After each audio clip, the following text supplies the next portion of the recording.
안녕하십니까, 권선환 회계사입니다. 네, 양지경 회계사입니다. 김규현입니다. 오랜만에 돌아온 양김건 초대석. 오늘도 굉장히 재밌는 분을 모셨는데 공인회계사 수석 합격 하시고 이제 지금은 회계학 강사로 활동하고 계시는 김용재 회계사님을 초대했습니다. 어렵게 모신 만큼 재밌는 이야기 한번 들려드릴 테니까 즐겁게 봐주시면 좋겠습니다. 반갑습니다. 양긴건 초대석이라는 게 있었어요. 원래 있어. 수석은 한 번씩 나와야 돼. 저는 사실 이제 조금 부연 설명을 드리면 제 자랑스러운 고등학교 후배, 고등학교 후배. 서울 외고 후배고 몇 개? 몇 개라고 해야 되나? 그리고 학교를 같이 다니는 건 없어. 많이 후배. 나는 7기. 제가 17기입니다. 10년 차이. 딱 10년 전 앉아야 될 것 같은데. 그리고 사실 고등학교 후배여서 만난 건 아니고 인연이 제가 농구 좋아하잖아요. 농구 동아리 후배예요. 원래 사실은 제가 이분을 유튜브에서 먼저 봤었어. 나도 뵀어. 네, 이윤규 변호사님 그 공부법이 유명한 유튜버 변호사님이 계신데 거기 회계사 수석 합격 강사로 나온 거예요. 그걸 내가 원래 봤었고 그래서 나는 이제 회계사 수석이라고 하니까 신기하잖아. 그래서 했는데 나중에 어떤 술자리에서 이 사람이 내 후배라는 거야. 근데 농구부 후배라는 거야. 직속이네, 직속. 그래가지고 이제 전화 통화를 그 자리에서 했었지. 그래서 반가워요 해가지고 언제 한번 촬영 한번 같이 하시죠 해가지고 뭐 제 후배고 여기 보면 뭐 다 양력이 써있죠. 서울 외국어 고등학교 졸업, 연세대 경영학과 졸업. 연대경영에서 수석이 계속 나오시네. 지난번 수석도 수석 연대경영이지. 여기서 차이가 나는 거야. 연세대학교가 잘해. 역시 연세대학교가 예전부터 역시 연세대학교가 상과대학이 유명해. 상과대학이 유명하다 싶었는데 53회 공인회계사 시험 수석 합격. 우리가 45회 45회. 44회 44회. 이렇게 하고 어쨌든 똑똑한 분을 이렇게 모시게 됐고 또 재밌는 게 수석도 수석인데 지금 강사하고 있죠. 네. 어디 소속이에요? 지금 이제 양쪽에서 강의를 하고 있는데 미래경영 아카데미라는 회계사 그다음에 세무사 학원이랑 공단기라는 공무원 학원에서 공무원 학원. 양쪽에서 강의를 동시에 진행하고 있습니다. 아직도 저희 수험생 때 강사님들이 아직도 강의를 하시던데 뭐 김기동 예, 그렇죠. 강사님, 예. 뭐 김현식 네, 맞습니다. 예. 강사님. 아직도 아직도 거기를 삐짓고 가야 되는 거 아니야? 거기를 이제 비집고 들어가려고 지금 라이징 그렇죠. 이제 강의 예. 시작한 지는 얼마나 된 거예요? 지금 이제 만 4년 됐고요. 이제 5년 차입니다. 강의한 네. 지가. 그렇게 이제 좀 실력이 딱 붙어서 이제 이제 치고 좀 올라갈 타이밍이네. 네, 이제 좀 저도 작년까지는 조금 뭔가 어색한 부분이 좀 있었는데 올해 되면서 확실히 좀 입에 붙었다. 그리고 이제 이게 온라인 강의랑 오프라인 강의가 동시에 진행이 되는데 그렇다 보면 이제 현장 수강생들 반응도 봐야 되고 이제 카메라도 봐야 되고 하는데 이제 이런 것들을 또 동시에 볼 수 있는 여유가 좀 생긴 것 같아서 올해 좀 저는 좀 만족스럽게 하고 있습니다. 회계사 중에는 굉장히 특이한 커리어를 갖고 계시는데 그치. 강사를 하시게 된 이유라고 해야 계기라고 해야 돼. 네네. 그게 좀 궁금하거든요. 예, 일단 크게 두 가지 이유가 있을 텐데 우선 첫 번째로는 좀 적성에서 제가 회계사를 계속 하는 것보다 강사를 하는 게 제 적성 측면에서 좀 더 낫다라고 생각을 했었어요. 이제 회계사로서 성공을 하려면 이제 여기 계시는 세 분 회계사님처럼 아무래도 이제 개업을 하고 이제 그쪽에서 좀 성공을 하는 게 회계사로서 크게 성공을 하는 거라고 생각이 드는데 그렇게 사람들을 계속 만나고 아무것도 없는 제로 베이스에서 모든 거를 다 이제 고객 관리라든지 그다음에 내부 직원 관리라든지 이런 것들을 하는 게 제 눈에는 굉장히 어려워 보이더라고요. 제가 그걸 할 자신이 없었어요. 근데 반면에 강사 같은 경우에는 제가 공부를 할 때 강의를 했던 그 선생님들보다 제가 좀 더 잘할 수 있을 거라는 자신이 있어서 근데 수석 정도 했으면 쉽지. 이걸 이렇게까지 어렵게 설명할 필요는 없을 것 같은데. 왜 이렇게 어렵게 설명하지? 진짜로 그러니까. 농담이 아니라 그랬을 이거 것 이렇게 같아. 안 해도 될 것 같은 게 많이 보이니까 그러니까 문제풀이를 네. 이렇게 해줬는데 네. 이렇게 풀어주면 될 것 그 같은데 정도의 이런 느낌인가? 느낌이 수석을 네. 하는구나. 그렇지. 우리 같은 이제 법인들은 그냥 이렇게 알려주면 이렇게 알려준 대로 푸는데 실제로 이제 제가 강사진들의 풀이법이 너무 불편해서 공부를 할 때 풀이법들을 많이 불편해? 이렇게 그게? 만들어서 풀었거든요. 거의 대부분. 실제 수험할 때도 실제로 수험생 때 난 편하던데. 이거 이렇게 짧게 알려주신다고 했는데 어떻게 하면 계속 조금 더 편하게 풀 수 있는 방법이 없을까 이런 것들을 계속 고민을 했고 수험생 때 수험생 시절에? 수험생 때 진짜 그걸 이제 고민이 정리를 나구나. 해서 이제 분량을 계속 줄여 나갔죠. 그렇지. 그렇게 해서 그걸로 합격을 하다 보니까 이것만 학생들한테 풀어도 충분히 기존 1타 강사진들과 비교를 해봤을 때 충분히 경쟁력이 있을 것 같다라고 생각을 해서 조금 뛰어들게 됐습니다. 그럼 이제 이유를 두 가지 말씀해 주셨는데 이제 한 가지 더 이제 첨언을 하자면은 이제 제가 상대적으로 좀 어린 나이에 24살에 수석으로 합격을 했거든요. 수석은 다 어려. 근데 수석이 나이가 많은 것도 이상하죠. 이제 24살에 굉장히 어린 나이에 붙었는데 뭐 이제 아시다시피 회계사 같은 경우에는 1등으로 붙나 아니면 문 닫고 들어가나 사실 회계사가 되고 나서부터는 이제 다시 같은 출발점에서 시작을 하잖아요. 재료 베이스. 입장권. 동의하시나요? 거의 동의하죠. 저 좀 들어가서 저는 바로 아끼겠습니다. 아 그래? 수석이더라도 이제 크게 메리트가 없는 상태에서 24살의 김용재는 남들보다 조금 앞서 있는데 그냥 이렇게 시간이 흘러가면은 1년 먼저 붙은 저나 뭐 1, 2년 뒤에 붙은 제 친구들이나 큰 차이가 없을 것처럼 보이더라고요. 그래서 지금의 격차를 더 활용을 해서 더 벌릴 수 있는 게 뭐가 있을까라고 생각을 해봤고 그래서 수석의 타이틀을 조금 활용할 수 있는 게 강사를 할 때에는 그걸 24살 때 주변에 그 일하시는 분들 중에 강사하시는 분들이 있어요? 없어. 나 한 명도. 아니 사실 왜냐면 만나기 진짜 쉽지 않아. 근데 실례지만 지금 그럼 나이가 어떻게 되세요? 지금 한국 나이로 30입니다. 제가 알기로 저 수험생 때 하셨던 그 강사님들이 다 30대 초반에 강사를 시작하신 걸로 아는데 맞아요. 아마 비슷한 나이에 시작해서 지금껏 지금 누가 계세요 그러면? 재무회계 쪽에 누가 계세요 지금? 이제 계속 언급하고 계시는 뭐 김기동 교수님, 뭐 김현식 교수님, 뭐 김영덕 교수님, 예, 김영덕 선생님 아직도 계셔? 아직도 계십니다. 네, 여전히 이제 한 자리를 굳건히 하고 계십니다. 그러면 내가 여기가 과점 시장이야. 그래서 이제 한번 뚫기는 어려운데 또 뚫고 들어가면 뚫고 나면 20년을 근데 궁금한 게 어쨌든 뭐 강사를 하고 싶어요. 네, 그러면 가서 그냥 제가 강사하고 싶다 손들면 다 시켜주는 거 아니잖아요.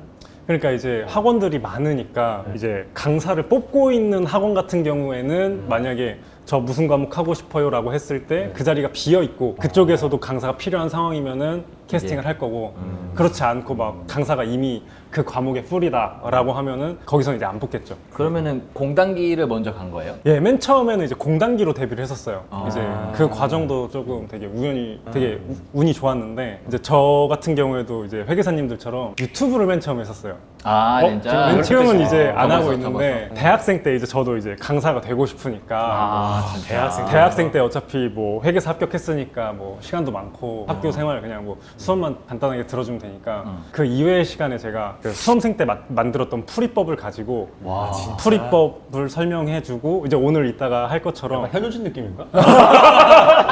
야, 지금 잘 보여야 돼. 아닙니다. 정확해. 내가 봤을 때 현우진 같은 스탠포드 수학과 나왔는데 그러니까 왜 이걸 이렇게 가르치지? 제가 만들었던 풀이법을 맨 처음에 설명을 하고 기출 문제를 갖고 와서 이렇게 항공샷으로 촬영을 했었어요. 이제 집에서 그냥 간단하게 아, 풀이법을 이렇게 카메라 하나. 이렇게 내가 노트 손으로 보여주고 그래서 거기에 이제 계산기를 이제 계산기 쓰는 것도 좀 어렵잖아요. 회계사 세무사 시험 같은 경우에는 계산기를 잘 써야 되는데 이제 그렇다 보니까 실제로 이제 계산기를 이렇게 수직으로 촬영을 해가지고 어떻게 누르는지 직접 다 보여드리고 메모리 이런 기능이나 막 것들. 이런 거를 메모리 MC 이런 기능이라든지 거. 어려운 그런 거를 것들. 좀 했나 보구나. 다 까먹었네. 인간 같은 경우에는 아무래도 직접 누르는 걸 보여주기가 어려우니까 이제 그걸 직접 보여주려고 이제 그런 식으로 그 대학생 때 찍었다는 거야? 그렇죠. 이제 그거를 대학생 때 뭐 했냐? 이거 뭐 합격하는 허덕하고 있었지. 그렇게 해서 이제 유튜브 촬영을 계속 하다가 공단기에서 회계학 강사가 필요했던 거죠. 그걸 봤구나. 그걸 연락이 이제 왔어요? 거기 임원진이 보고서 저한테 댓글을 남겨가지고 그렇게 맨 처음에 아 공단기로 어쨌든 유튜브를 보고 공단기에서 연락을 그렇죠. 주신 맨 거야? 처음에 그렇게 데뷔를 한 거. 네 맞습니다. 네. 그렇게 맨 처음에 데뷔를 했고 그렇게 해서 초반에는 이제 공무원 강의 먼저 하다가 이제 회계사 강의를 하는 게 원래 최종 꿈이었거든요. 그치. 이제 마이너리그, 마이너 메이저리그는 좀 아니겠지만 어쨌든 이쪽 원래 본토로 온 그렇죠, 거구나. 그렇죠. 이제 그럼 회계사 시장 강의를 한 건 얼마 됐어요? 회계사 시장 들어온 지가 만 2년 됐습니다. 많이 이제 출발이고. 네, 이제 시작. 실례가 안 된다면 점유율이라고 해야 되나? 점유율이라는 건 저도 모르겠어가지고 뭐 이렇게 말씀드리기가 조심스럽긴 한데 근데 아직은 그쪽에서는 신인이겠네. 네, 신인. 네, 루키네. 루키인데 뭐 이제 강의 같은 경우에는 사실 뭐 한 사람이 한 강사의 강의만 듣는 게 아니라 여러 강사의 강의를 다 듣다 보니까 저도 제 수강생이 몇 명인지 알 수가 없어요. 교재 같은 경우에는 아무래도 팔려나가는 하나만 살 거 아니에요. 한 교재를 한 사람이. 아. 그래서 그런 걸로 이제 간접적으로 좀 추정을 해볼 그래서 수는 있죠. 벌써 책을 막 몇 권 썼더라고. 아니 여기 뒤에 저서 목록이 있어. 그래? 엄청 많아. 책을 엄청 많이 썼어. 엄청 많아. 야, 고급액을 어떻게 쓰지? 아니 또 회계에 나름 그 프라이드 너무 있잖아. 프라이치라며. 너 일단 뭐 시간, 네, 시간 맞습니다. 한다고 하셨는데 제가 그렇게 만만해 볼 상대는 아니거든요. 제가 세계 인류애로서 한번 잘 가르쳐 보겠습니다. 그러면은 공무원 회계학은 뭐예요? 뭐 세무직 공무원 이런 네, 거? 맞습니다. 네, 세무직 세무직 공무원. 세무직 공무원이랑 관세직 공무원에 거기 회계, 이제 회계학이 이제 포함이 회계가 돼요. 들어가요. 거기 좀 수요가 많이 있어요. 그래서 맨 처음에 데뷔할 때는 공무원 수험생이 훨씬 많았는데 그러니까 엄청 많죠. 이제 점점 지금 완전 반대로 되어서 반대로. 지금 이제 원래 그 공무원 파이만큼 회계사, 세무사 수험생 수가 늘었고 반대로 이제 공무원 수험생들이 많이 맞아, 줄어들어서 맞아. 인기가 그 좀 공무원은 바뀌었죠. 줄은 거는 뭐 여러 기사를 통해서 그렇죠, 알았는데 그렇죠. 그럼 회계사 세무사는 늘었어요? 많이 많이 늘었어요. 늘었죠. 아, 요즘- 역시 요즘 예, 많이 많아요. 이 흐름을 보시네. 바로 알았네. 바로 알았네. 바로 알았네. 그러면 지금은 그냥 강사만 하시는 거예요? 지금 이제 전업 어디 강사만 수업된 건 하고 없으시고? 네, 맞습니다. 그러면 뭐 조심스러운 질문인데 뭐 금전적인 그런 거랑 네. 경제적인 현장적인 거는 우리 셋 더한 것보다. 아닙니다. 오해입니다. 그런 걸좀 어떻게 좀 만족스러우세요 지금? 일단 하나 확실한 거는 조금만 시간 지나면 우리 셋 합쳐도 안 돼. 그래, 그러면 이거 질문을 바꾸자. 지금 현재 법인에 남아 있었다면 받을 수 있는 기대 연봉보다는 높을 거 아니에요? 당연히 없겠지. 그렇죠. 근데 많이 높나? 미안해 우리가 수준이 좀 이럴 수밖에 멀티플 없어. 멀티플. 아 근데 물론 이 시장도 당연히 이제 경쟁도 중요하고 사실 저는 근데 이 시장을 어떻게 보면 냉정하다고 생각하는 게 결국 실력이 드러 나오는 그렇지 수밖에 않을까? 없는 시장이에요. 아니 여기는 실력 가지고만 그냥 맞아. 싸우는 데잖아. 그러니까 이제 시간은 좀 걸릴지라도 실제 그 교수법이라고 해요. 네, 네. 풀이법이 좋으면 또 이거는 흐름이 무서운 시장이잖아. 사실 몇 명이 이제 소개 하다 보면 끝나는 거예요. 그렇죠, 그렇죠. 예. 금방 그럴 거라 한번 아까 궁금했어. 사실. 우리가 본 거 10몇 년 전만 해도 그분들 아직까지 하고 있는데. 그러니까 아직까지 하고 있다니까. 어쩔 수 없는 게 왜냐면 보통 가면 합격한 선배한테 물어보잖아. 누구 근데 걸로 이 정도 느낌의 얼굴이었을 것 같아. 그분들도. 그때는 강의하는 게 나는 되게 좋다고 생각하는 게 수험생들 입장에서 강사는 좋아하는 강사 있지 않았다? 있지. 네, 나도 예전에 세법 때 막 세법 미친 듯이 헤매고 있을 때 이승철 선생님 진짜? 배웠었을 때 그 사람 너무 멋있어 보였어. 너 수험생활 최고의 강사님은 누구야? 아 저는 그냥 재무회계 쪽은 얘기해도 될까요? 네, 네, 상관없어요. 재무회계 제가 그때도 말씀드렸지만 1, 2회 하면서 제가 이제 시중에 예단. 강경보 강사를 다 들어봤거든요. 네, 네. 처음에 입문은 제가 김영덕으로 했어요. 아, 네. 김영덕 스타일이 그게 약간 무협지로 치면 약간 사파 느낌이잖아요. 아 진짜? 사파 느낌이요? 약간 그림으로 그리고 약간 제가 봤을 때 변칙적인 방식으로 그치. 하는 건데 그걸로 하다가 이제 제가 유예 때 다 들었죠. 다 하다가 이제 강경보라고 알아요? 전 처음 들었습니다. 네. 강경보 선생님 지금 안 하시나 보다. 안 하시지. 네, 네, 네. 강경보 선생님은 서울대 나오신 분이 있거든요. 그분이 회계학을 낸게 있는데 그거 보고 내가 진짜 뭔가 좀 한번 눈이 근데 이게 약간 이건 특수한 게 사실 너무 많이 공부를 한 상태에서 약간 이제 근본을 봤다 이런 원래 느낌이 마지막 강사가 제일 잘 가르치는 맞아, 강사고 맞아, 첫 번째 강사가 제일 못 가르치는 강사. 맞아. 그럼 이제 그런 게좀 김용재 강사님은 뭐 그런 거 없겠지만 어떤 스타일이에요? 크게 보면 뭐 김기동 스타일이 학파. 스타일이 정파냐 사파냐 이게 되게 중요하거든요. 아니 그러니까 학파로 구분. 정파보다는 김현식 파냐 김기동 파냐. 붕괴파야 그림파야? 그러니까. 저 그림파입니다. 오케이. 내 스타일이야. 네, 아까 이제 뭐 몇 살이야? 정파, 사파 이렇게 말씀하셨는데 아마 사파의 극치일 거예요. 아니야. 나는 동의하지 않아. 삭파라고만 보지 않아. 왜냐면 오히려 이게 정파야. 맞아. 이게 정파야. 이게 정파야. 유예하면서 완전 정파 진짜 붕괴 다 끊고 삼각 다 그리고 그렇게 했었거든요. 네네네. 한번 그 반대의 끝을 한번 보겠습니다. 네. 사파는 직관적이지. 네, 맞습니다. 그 왜냐면 수험생이 언제 정파를 파고 언제 그렇게 해. 왜냐면 저는 또 비전공자여가지고 아. 막 분계를 이렇게 따라가다 보면 전혀 이해가 안 됐었어. 그렇지. 전혀 이해가 안 됐는데 김현덕 선생님이 자 이렇게 그려서 이렇게 맞추면 되죠? 근데 되게 재밌는 게 실무로 나오면 그렇게 붕괴 끊어봐. 그건 뭔가 실무 나오면 잠깐만 현금이 나갔잖아. 여기가 뭘로 채워줘야 되지? 궁금한 게 뭐 이윤규 변호사님 이런 유튜브 채널도 나가. 지금은 되게 적극적으로 좀 네네. 마케팅? 네, 맞습니다. 홍보. 이제 홍보를 이제 조금 하시는 거예요? 해야 네, 되는 맞습니다. 타이밍이 맞습니다. 이제 좀 해야 될 것 같아서. 이윤규 변호사님 채널 몇 만이에요 구독자가? 엄청 40만이 넘는 걸로 알고 있어요. 우리 급이 안 가성비 안 맞지? 나오는 거 아니야? 근데 우리 채널에 사실 준비생들 굉장히 많이 있어요. 네, 맞아요. 지금 말씀하신 것처럼 이제 볼륨도 중요하긴 한데 그 안에 이제 그치. 몰입도, 농도가 네, 중요하죠. 밀도가 되게 중요한데 한번 인사 한번 주시. 잘 부탁드립니다. 아 근데 저 진짜 좀 오그라든 질문 하나 해도 돼요? 네네네네. 실제로 수험생들이 보고 있어요? 점심시간에 유튜브를? 댓글 되게 많이 달린 것 중에 하나가 아, 우리 거를? 밥 먹을 때 진짜 많이 보는데 이렇게 보기 왜냐면 우리 채널을 수험생분들이 뭐 밥 먹으면서 때, 보기 뭐 좋은 쉬는 채널. 시간 그렇죠, 뭐 그렇죠. 이제 제가 학생들 밥 먹는 점심 시간을 보질 않아서 그치. 그건 이제 제가 모르겠는데 이제 제가 여기 나간다고 이제 학생들한테 얘기를 했어요. 아, 근데, 진짜? 네, 근데 많이들 알고 있더라고요, 확실히. 아, 네, 그래, 그런 진짜 거는 많이들 알고 그거 다음에 네. 썰 풀어주세요. 그 양민건 박물관 썰 풀어. 한번 제가 강의 때 한번 풀어보도록 하겠습니다. 아 진짜? 난 그게 되게 궁금했거든. 아니 근데 왜냐면 내가 수험생이라고 치고 우리 때는 유튜브가 없었으니까 없었지. 근데 유튜브를 안 볼 수는 없고 근데 내 관심사 당연히 찾아보다가 난 무조건 볼 것 나도 같아. 볼 것 같은데 이게 확실히 저희가 이제 수험생 때 공부하는 게 뭐 회계, 세무, 뭐 재무관리, 감사 이런 건데 사실 이제 이론만 보면은 이게 어떻게 적용이 되는 건지 이게 뭔지 잘 모르거든요. 뭐 현금 흐름표라고 하는데 이게 뭔지도 모르겠고 OCF가 뭔지도 모르겠고 근데 실제로 이제 회계사님들이 기업 분석하신 거 이런 거 보면서 아 내가 배우는 게 실제로 이런 식으로 적용이 되는구나 하면서 확실히 또 동기부여도 되고 회계사가 이런 일 하는구나 이런 걸 보기 때문에 그냥 막연히 공부했던 게 조금 더 뚜렷해지고 확실한 느낌을 받아가지고 수험생들이 확실히 좋아하는 것 같더라고요. 내가 공부하고 있어도 볼 것 같아. 그러니까 꼭 우리가 아니더라도. 동기부여 채널이라는 칭찬이 되게 기분 좋아요. 맞아. 그런 댓글도. 최근에 저희 영상 뭐 보셨어요? 다 봤습니다. 아니 왜냐면은 이제 출연을 하니까. 그러니까 이게 좀 이제 왜 그러면 그래도 최초로 우리를 인지한 거는 어떻게 인지하신 거예요? 알고리즘이 떠가지고 저도 봤는데 알고리즘이. 그때 이제 회계사님께서 맨 처음에 내가 만나본 최고 부자는 이렇게 쇼츠로 이제 완전 그렇게 최고네. 떠가지고 쫄쫄 많이 찍어요. 그렇게 해서 알게 됐고 이분들 중에 제 선배님이 있다라는 거에 대해서 되게 놀랐었고 그렇게 해서 저 너무 만나 뵙고 싶었고 이렇게 또 출연하게 돼서 너무 영광입니다. 이제 워낙 재미있는 그 스토리가 있어서 내가 이제 어떻게 이걸 찍을까 고민하다가 야 우리 셋을 한번 가르쳐 줘봐라. 그건 되게 좋은 아이디어 같아요. 우리는 회계사이긴 한데 난 다 까먹었다. 진짜 까먹었지. 몰라, 진짜 그러니까 강사로서 이제 뭔가 어필할 수 있는 좋은 방법이 뭔가 그러니까 우리를 설득시켜봐. 이해시켜봐. 이 방법이 효율의 끝이다. 우리를 이해시키면 뭐 끝나는 거지. 지금 이제 시험 보신 지 뭐 10년 넘게 이렇게 지나셨잖아요. 거의. 나는 게다가 회계 다 까먹어가지고. 2009년에 네. 했거든요. 이런 분들도 문제 맞출 수 있게끔 실제 기출 문제 그리고 실제 네. 기출 문제를 한번 옛날 우리 풀어본 적 있었잖아. 진짜 그때 우리 손도 못 대. 손도 못 대. 5분이면 풀 수 있습니다. 야, 경과사빠 뭐가 중요해?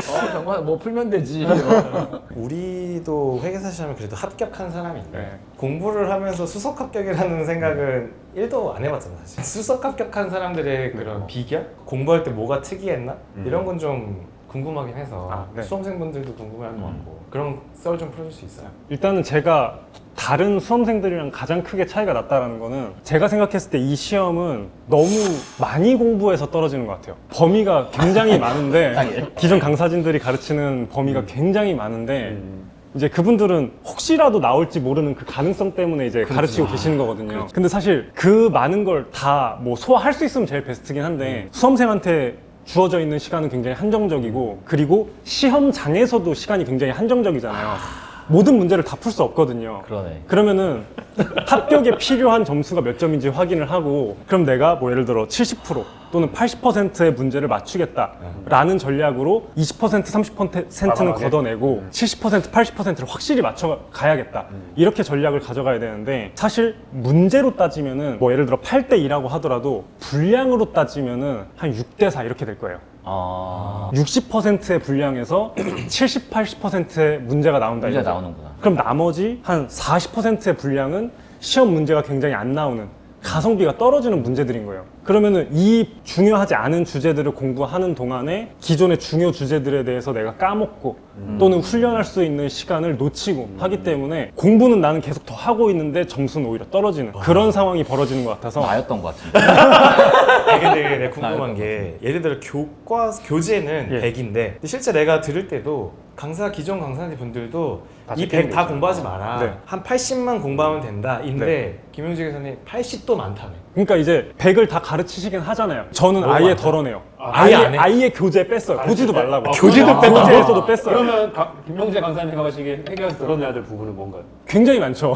예를 들면 이제 뭐 예를 들면 이런 거예요. 종업원 급여라는 파트가 있는데 종업원 급여 이제 보시면은 뭐 연차도 있고 확정 기여형도 있고 뭐 급여형도 있고 뭐 장기 종업원 급여도 있고 되게 파트가 많은데 사실 그 중에서 회계학 시험에 나오는 거는 확정 급여형만 나오고 있어요. 그래서 이제 다른 부분들은 거의 안 나오는데도 불구하고 다른 교수님들은 일단 그거부터 가르치고 있단 말이죠. 개념을 설명하고. 네, 개념 설명하고 이건 뭐고. 근데 거기에서 시간 소비를 너무 많이 하세요. 저는 아예 교재 그 내용 싹 빼고 이거는 무조건 들어야겠네. 아니, 과감한데. 과감하네. 용기. 이것만 해도 합격할 수 용기가 있다. 있는 건데. 예. 엄청 용기 있어야 되지. 왜냐면 정말 얼마나 용기가 안 될 텐데. 대단하다. 근데 내가 봤을 때 이 기백과 기세는 수석에서 나오는 거야. 맞습니다. 맞는 거. 예. 제가 그리고 이렇게 이게 왜 설득력이 있냐면 수석이니까. 야, 수석이야. 그러니까 이렇게 해도 수석까지 했잖아. 그냥 합격한 게 나 아니잖아. 수석이잖아. 감각이 안 되네. 이 기세가 어디서 나오나 봤더니 그치. 그러네. 이제 수험생들한테 말을 하는 게 제가 학생 때는 수석 합격할 그 당시에는 지금 제가 가르치는 내용보다 당연히 덜 알았어요. 예. 지금보다. 그렇지. 지금 저는 이제 강의를 해야 되니까 더 준비도 많이 얼마나 하고 많이 하겠어. 공부를 많이 하고 하니까 그때보다 더 알고 있다고요. 요것만 해도 수석으로 합격했던 그 수험생 김용재보다 더 많이 아는 거예요. 그 재무회계는 이만큼 해도 충분하다라는 확신이 있는 거죠, 저는. 들어가서 다시 공부하고 싶네. 약간 기세 압도당했어. 이게 기세야. 수아나 이게 기세라고. 중간에 말 쪼그라들잖아. 누가 일치 할 게 아니라고. 아, 그러니까 그 확신의 깊이가 엄청나네. 아, 그러면 정리하면 선택과 집중이 본인의 수석 합격의 비결이고 지금 강의 스타일도 그대로 간다고 이야기. 네, 맞습니다. 그런 것도 있잖아요. 모의고사는 왜 그렇게 구석에서 내는 거야? 그런 게 네, 오히려 이것도 더 안 진짜, 좋은. 진짜 할 말이 많은데. 아니, 왜냐면 그게 아니, 되게 질문이 좋네. 되게 겁죽이거든. 공포심을 주는 거잖아. 이것도 나온다. 이게 모의고사 보면은 씨 이렇게 된단 말이야 사람이랑. 모의고사 관련해서 제가 일화가 하나 있는데 제가 CPA 수석 합격했던 그 해에 2차 시험 직전에 세법 모의고사를 봤어요. 이제 학원에서 치러지는. 거기에서 제가 60점 정도를 받았어요. 그 해 제가 수석했을 때 실제 세법 점수가 몇 점이었을 것 같으세요? 나 지금 소름 돋았어. 세법까지? 아, 이 정도 기세면은 80점? 80점대인가? 더 높아? 수험생들은 알겠지. 80점이 얼마나 높은 점수인지. 커트라인이 60점이에요. 그렇지. 커트라인이 60점. 더 높아? 90? 90점 받았어요. 세법 90은 말이 안 되는 건데. 이건 거의 다 맞았다는 네, 건데. 거의 다 맞은. 그러니까 모의고사가 그만큼 의미 없다. 네, 모의고사를 제가 풀면서도 아 이건 터무니없다라는 게 느껴지더라고요. 터무니없다. 네. 이 이론이 이제 더 맞으려면 모의고사에서도 맞아야 되는 것만 확실하게 맞는 수험 그렇죠, 방법을 그렇죠. 해야 되는 거예요. 뭐 그냥 뭐 이만큼만 60점만 맞으면 되는 건데. 네, 6점은 맞으면 맞을 되는데. 필요 없어. 절반만 맞으면 되는 거야. 근데 왜 그걸 다못 붙어? 너무 힘들었어 나. 힘을 빼라고. 아, 난 보론도 다 공부했어. 거의 대부분이 이제 수험생 때 맨 처음에는 이제 의욕이 넘치다 보니까 교재에 있는 거 내가 다 할 거야. 강의 때 선생님이 다뤄주신 거 다 할 거야. 이제 그런 마인드로 이제 완벽을 기하다 보니까 이제 오히려 중요 내용들에 대해서 완성도가 떨어져서 실제 시험에서는 이제 그게 발휘가 안 되는 거죠. 아 되게 결단이 필요한 수험 방법인데 사실 효과는 이게 무조건 많지. 무조건 많지. 무조건. 저게 쉽지 않아 근데 진짜. 지금은 내가 볼 쉽게 때 이제 쉽게 신인인데 이 수험 방법으로 합격한 사람들이 조금만 쌓이면 네, 진짜 생각에는 조금만 확 치고 쌓이면. 올라갈 거야. 괜히 후배여서 하는 얘기가 아니라 진짜 진짜. 저희 한번 잊지 마시고. 강사님 그럼 어쨌든 뭐 최종 꿈이라고 해야 되나? 그런 게 있으세요 지금? 제가 이제 기존에 들었던 교수님들이 계시잖아요. 이제 그분들의 위치에 올라가서 이제 나중에는 훗날 이제 신입 회계사분들이 이제 마일스톤이나 MMP에 입사했을 때 누구 들었어요라고 했을 때 김용재 거 들었다라고 하는 게 네. 알겠습니다. 어쨌든 응원하고 잘 하실 것 같고. 그러면 그거 한번 맛보러 가자 우리. 맛보기 강의. 맛보기 강의. 그럼 맛보기 강의 보러 가시죠. 네.